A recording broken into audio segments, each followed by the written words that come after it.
So to kick things off today, starting with a suggestion from Philip and Anton, is that it's kind of difficult to communicate what Research Hub is all about in a succinct way. Like when our community members try and refer like their friends to Research Hub. So one thing that like this idea has bounced around in my brain a little bit, and I think it makes sense now to start to pursue it, but to create some kind of piece of media where it's really easy for people to just like share a link to either like a blog post or a video or something like that, where we can succinctly explain what Research Hub is all about and pitch why a friend would want to join in. So I guess like the two pieces of this, which I'm curious about, are like if we do create a piece of media, like what medium should it be? Like, should it be in writing? Should it be like a podcast, maybe like a short like audio description? Should it be a video? If video, should it be like a live piece of content where like actual users are describing it? Or maybe like a while ago, I made a like cartoonish explainer video for another project that I was working on, which is like relatively easy to do. So yeah, the medium and then the message.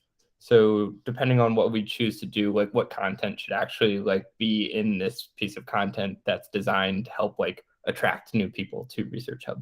So yeah, curious what y'all think.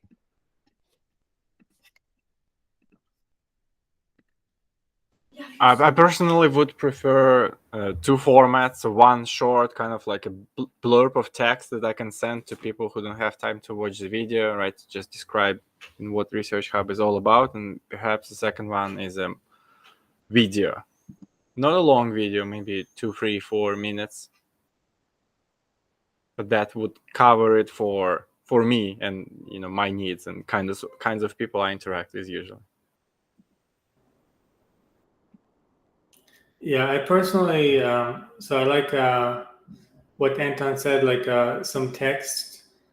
I think there's the other part, which is like whoever has more time can watch a video or like audio, whatever it may be. But I personally, for me, like what is most effective is having like a landing page that has a combination of text plus like visual graphics. So kind of like our about page. I think it's pretty good, but I think like if we make it more concise and like even like requiring less scrolling, I think it can be very effective. So that's what usually works for me. I like it too because it's SEO indexable, so it will go into like Google. It's got some benefits. We can link to it very easily. So that's why I like that. But in addition, I do think if we have the bandwidth and something like a video and audio would work as well. Oh, and by the way, in addition to what Anton said, probably like for our own benefit, having like 1 to 2 sentences of what Research Up is about would be good, just for our own like. I have to go and explain it. Sometimes I struggle a little bit. I'm like, oh, it's a platform for collaboration for science, and I have to really like figure it out. And I think for our own sake, it'll be good for if we can nail down like a couple of sentences there. Not to be greedy. Yeah. Yeah, I like starting with like I don't know, max like 2 to 3 sentence, like just like mission statement almost, like what are we doing? Like what is Research Hub? If we can like distill that in like 2 to 3 sentences, I think we can build a lot of content from there. And then also like just stepping back, maybe it helps us think about, hey, what are the things we need to prioritize too? So this is actually a really good topic. One thing we're going to talk about in our offsite later this week is Research Hub's mission. Accelerating the pace of scientific research is, like, in my view, a little bit generic. And there are a couple of other projects that have sort of like similarly worded missions. And so we're going to kind of talk about it and try and nail it down into something slightly more like unique of a value proposition. And so I have something in mind, but it would be interesting to hear from the community members here, like, what do you all think ResearchHub's mission is? And I'll take that back and report back to the entire team this Friday when we have our offsite with that piece of information.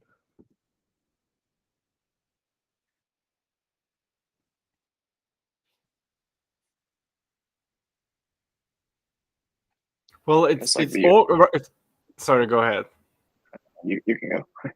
It's a little awkward at this stage, right? Because I think the primary goal, of course, is the economic system that you are trying to introduce that will benefit, distributing the wealth towards people who traditionally wouldn't get it, like peer reviewers, and accelerating research in ways that people can crowdsource the research more easily. But all those are not currently implemented, right? And we are not even it's supposed to talk about it. So it's kind of awkward to have a mission statement that you can't share with anyone. So perhaps we could use the temporary mission statement, maybe based solely around the interactions between users, right? So we're trying to facilitate the meaningful discussions and commenting on the cutting edge research, stuff like that, peer feedback, everything that we could master other than tokenomics. So I agree. I think that's very insightful. Nick and Steven, do you guys have any thoughts? I'll share what I think afterwards. Yeah, I mean, I've always seen ResearchHub as a way to expand open source research. The incentive part is important because it would enable this site to be viable as a viable alternative to posting on a journal. But yeah, it's for me as a user, it's all about open research. I think I'd agree. It's focusing on sort of the open research idea would probably be the best message. It's like doing for academia what GitHub has done for like open source software, and just like sort of in general disrupting academia and making it up to date with like the modern internet, like sort of disrupting the whole process from getting funding, applying for grants, making that smoother, peer review, making that more efficient and possibly more open, like transparent, and then publishing, making it so you don't have to sort of like pay to get published in like a big journal, and to like create just like career progression outside of that, where you can get prestige by like publishing outside of these big journals. And Yeah, totally. I mean, I think it's actually really important to have the word open in the mission somewhere. Anton, to your point, you're right. Like, we can't totally be like explicit about, I think, the long-term utility that ResearchHub will provide, but I think there's ways to communicate it that are okay. Like what Nicholas said with incentives. I had a conversation yesterday with Nami and Cooper Smout, who has like a nonprofit trying to like help organize scientists to like basically issue paywall journals. And so one thing that he was saying, and this to me I think is the real key, is that like science is all about reputation. Like reputation is kind of the incentive model that currently exists. I want to publish in Nature because Nature has a great reputation as represented by impact factor. And when I publish in Nature, that makes me more eligible for grants and like basically career stability in the future. And so to me, I think the thing that ResearchHub can do that ResearchGate can't do is tweak the incentives of science. And so try and like disempower like the bibliometric incentive structure that currently exists and replace it with something that's like evidence-based and designed in a way to encourage better behaviors. So rather than like a reputation system that has these perverse incentives that come out of it, like a new, like, modern is so lame, but like a reputation system that encourages like open science and like healthy research behaviors. So to me, like tweaking the mission to say like, and this is like my own pet thought, so don't like, please feel free to tear it apart, but like accelerating the pace of scientific research by like improving the incentive structure of academic research or science in general, like throwing the incentive structure in there, because I think RSC is the key to do that. And then Anton, you're right. We haven't really, like, all of our feature development so far hasn't really been about the incentive structure. It's almost been like a little bit of an afterthought. So I think putting that in the mission and kind of like focusing our development efforts on kind of refining that value proposition would be key as we're getting a little bit of early evidence from your power user program. The reason, like, it's not, the problem is not that I can't like talk about the incentive structure. I think just because there are so many missions, right, and they are very different in terms of the timeline, right? So, and I think during this stage we need to figure out the set of missions that are like achievable within a year, right? Because not only it confuses people when you start talking about all those things, like when you if you approach an academic and you'll be like, we are going to replace journals, you already lost a lot of reputation in their eyes, because they probably already think you have no idea what you're talking about, you have never published in your life this, right? So like, unless you show them actual logistics of it, they wouldn't even consider it. And right now there are no logistics, right? So I think we should focus about like the value proposition that is current, right? So you have the ELN, we have the hypothesis structure, we have Reddit for science, right? Reddit for science is already a good enough thing if done well. I wonder if our like short-term mission should be something like almost like we want to like have a place where something about content creation, like something to do with content. Like we want to be a platform that provides like the best original science content, something like this. I wonder if we have a big mission of like, hey, accelerate science, but I wonder if we should pitch it more like this. So then people know like, oh yeah, like I want to create some content about science here. I wonder if we want to make that kind of claim, and then like later we can change it. But like over the next like year, 2 years, whatever, like if we go with that, and then like, because right now all of our feature development has been in that kind of area. And so like our features back up that kind of claim. And maybe as a result, yeah, people can get like funded and like things like this. But if people know us as the place for original science content or something, like, I don't know exactly what the wording is, but something like that, it could be something that people latch onto.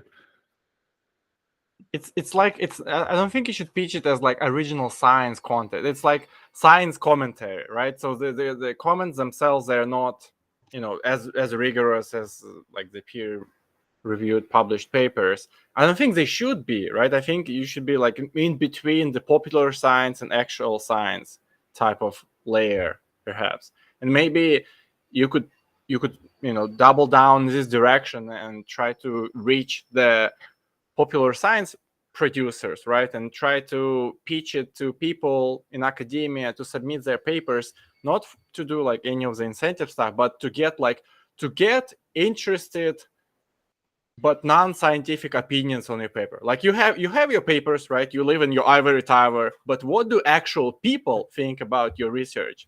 Applaud and find out, this kind of stuff.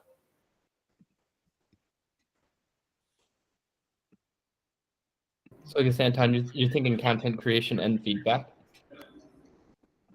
Yeah, for sure. This is a place to discuss articles. Like you personally, why would you log into ResearchHub? Like if you would need to learn something. I don't know, if you are a scientist, you would read the original paper yourself, right? If you have no idea how science works, you would watch a YouTube popular science video.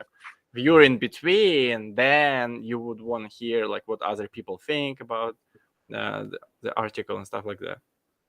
I mean, that is a very compelling value prop or like mission statement, which is like, you come here to discuss scientific, I don't know about if we could just say articles, but like things in science, you know, like anything in science. That I think is a pretty strong statement. But then like we need to get a lot of people talking, and then Yeah, but I think if you go tell your friends, hey, like come to ResearchHub to discuss science, everybody knows what that is immediately. You don't have to think about it, right? So yeah, I think GitHub statement is yeah, I totally agree with you guys, and I'm going to say a couple of things that may not be so coherent, but like usually like I find that businesses usually start from like a very specific mission statement, and then they get really general because they're so big, and they're like, oh, we do so much, let's be like come up with this like general statement. I find that we're in the position where I totally agree that this is where we come to discuss. ResearchHub is where you discuss science in a structured way. Like we have hypotheses, and in the future we'll have like new things to facilitate a more productive discussion. Let me think about like GitHub statement, and I hate going back to GitHub, but so many parallels. So GitHub is I think their statement is like where the world builds software. So ResearchHub is kind of like where the world does research or something. Yeah. So take it like, you know, with a grain of salt, but maybe it'll help like figure out like an actual statement here. Like I think the current product, like the come to ResearchHub to discuss science, it's simple, but I think there are already like other places on the internet where people do that, like r/science or something, which has like millions of subscribers, and if you post something there, you'll actually get like a ton of comments just because Reddit's user base is so big. So it's hard to kind of compete with like if it's just that, I think. well, I would say like maybe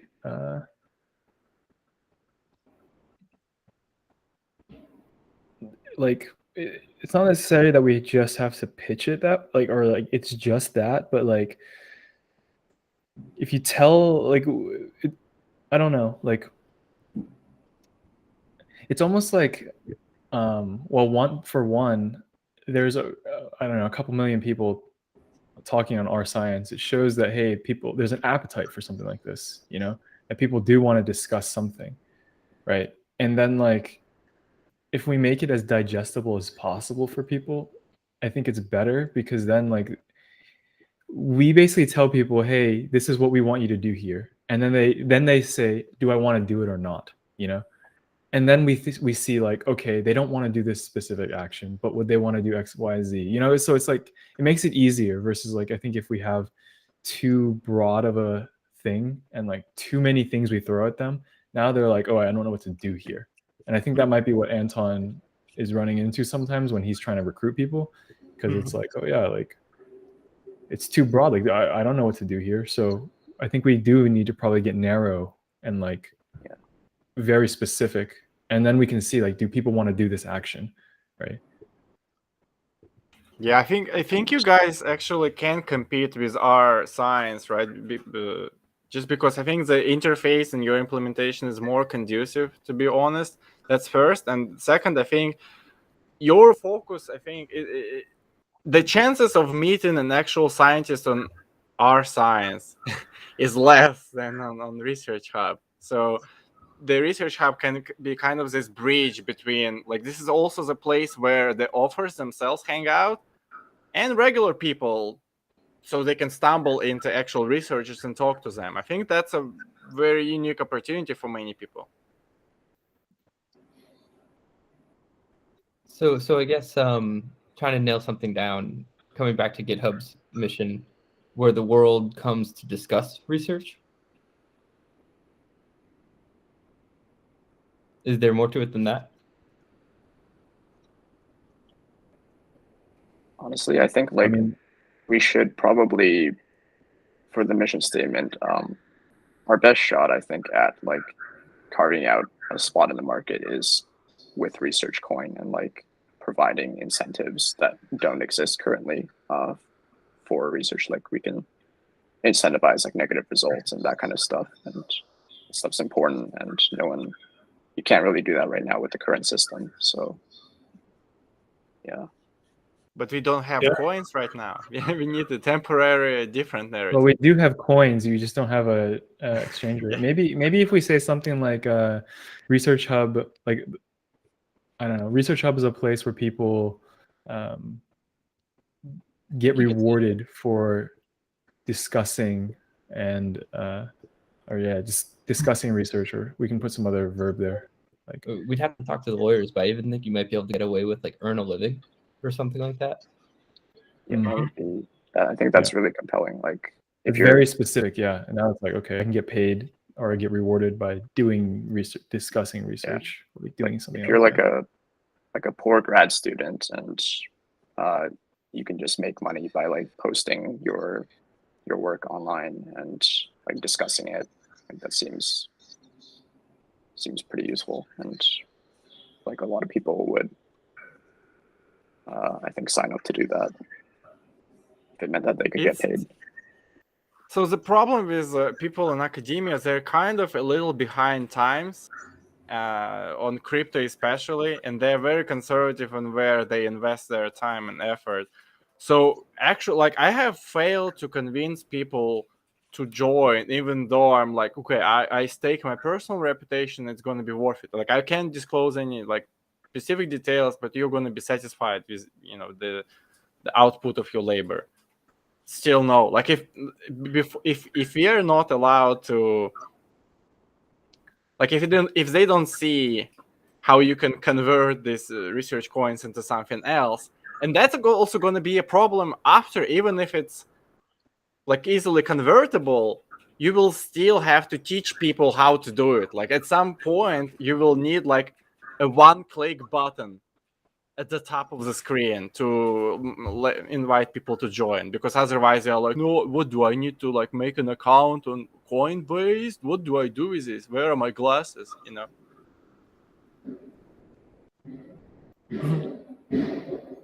it's a good point.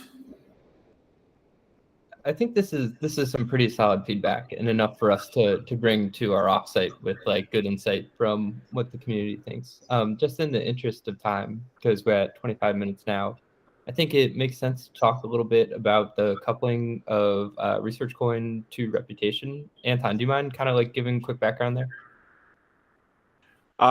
Well, the main concern right now is the privacy one, right? So right now, if it's equal to reputation, if REC is equal to reputation, then if you look at someone else's profile and you see they have, X reputation, you can reasonably assume they have X amount of REC, right? And some users reached out to me and they felt uncomfortable that other people basically know their financial situation on the website. Before that, I personally am not I understand the value proposition of the research coin. Like, yes, that's why you have it, right? You can like artificially inflate someone's reputation, and you need this function, right, to sell research coin. But then at the same time, it's kind of weird seeing a user come out of nowhere and they have like 2K reputations the next day. Feels unnatural. Yeah, and like what do you do? Like let's say you do want to trade your RSC for money because you're making a living, as we say, then now you're not a reputable person. It's kind of like a weird thing. Yeah, that's another question that I actually don't have the answer to. What happens to your reputation after you withdraw research coin? It stays the same, I think. It does? That's not obvious. Not obvious at all. Yeah. You're muted, Patrick. Okay, yeah. So the current way that it's reputation and RSC is working is like it's tied to your RSC is tied to reputation in the sense that every action that generates you RSC on the site gives you reputation. But like, let's say you go buy coins on like Uniswap or something, or like someone gives you a bunch of coins, that doesn't improve your reputation by that much. So yeah, like there's a correlation between earning rep and earning coins, but like it breaks when you receive coin. Like if someone sends you RSC, like you don't get that same amount in rep. So yeah. But you could send it to your friend, and your friend just upvotes you with a billion. There you go. You're a top user on ResearchHub. Well, I mean, your friend will upvote you, but like I need to look at the system currently, but I don't think like if I send you RSC, you don't get that as rep, you know? Oh no, I mean like you post a comment, and like even if it's a good comment and your friend supports it with a billion RSC. I don't think you get that as rep currently. I think you do. Last time I checked, you did, and also all right, if maybe we change the system at some point. Yeah. So maybe we need to talk about that. Yeah, I felt an issue where if you send the coins back and forth, you can both sort of like reuse the coins to increase rep. So I think we still need to fix that. Yeah. We got a piece of feedback yesterday too, where like a potential new user felt frustrated that they would never be able to catch up.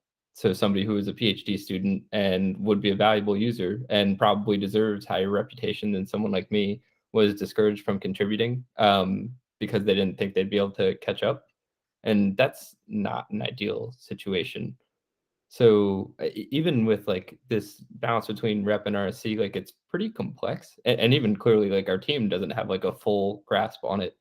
So yeah, I think it's asking a lot for new users who might be easily turned off to try and understand the entire system. So I think I agree with Anton that like having the rep and like I think they can be like sort of associated, but saying like RSC is reputation, I think is an issue that won't be able to actually last over the long term. I definitely agree, and I think Thomas agrees too, right? Yeah. Not sure if it's like well echoed, but yeah, it definitely makes sense. What it shouldn't be something that you can just buy, like buying reputation. Yeah, you can just. It's like you said, Joyce. They're related, but just by you're sponsoring someone because they did something good, therefore their reputation is improving, but not directly related to, not like by the RSC amount, just by some other amount maybe. Yes. I think the initial reason that it was tied together was like a legal one where it makes sense from a utility perspective. If the coin is reputation, then it's like, oh, okay, this coin has utility. It's tokenized reputation. But I think we've built the product to the point now where we've got plenty of other use cases. And so we don't necessarily need to be dependent on that. The relationship between rep and RSC that I think makes the most sense is like a cap for your votes in the DAO, where if you have 2,000 rep but a million RSC, you only get 2,000 DAO votes. So it's like an upper limit for your influence within the community when it comes to like the actual governance structure. So there is value to the rep, but it's only in preventing like people from coming in and buying the system, essentially.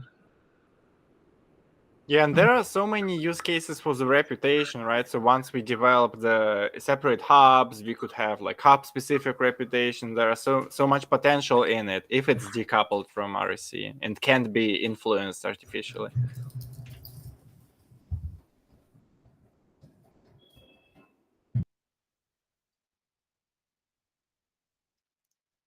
Okay, cool. So I'll bring this up again in our Inch chat tomorrow because I think this is probably we need to address it sooner rather than later before we get attention from a listing. So I actually have another call that I have to hop on now, but you guys can feel free to keep things going if you'd like to. Okay. Before you go, I guess like for the video idea, I don't know if you've seen the channel on YouTube called Finematics. It's like an explainer channel for different concepts in crypto, like DeFi, and they explain like what are flash loans or what is a roll up. It's like that style of video where it's like the hand drawing out stuff to explain the concepts. I think that's a pretty popular channeling in like crypto. So yeah, could be a good idea. Finematics? Finematics, yeah. Okay, cool. Yeah, I'll definitely check that out. Yeah, could get some ideas from that. Awesome. Okay, well, I'll see you guys next week. Yeah, Guys, see ya. See you bye, guys. Patrick. Can someone help me unban one of the power users?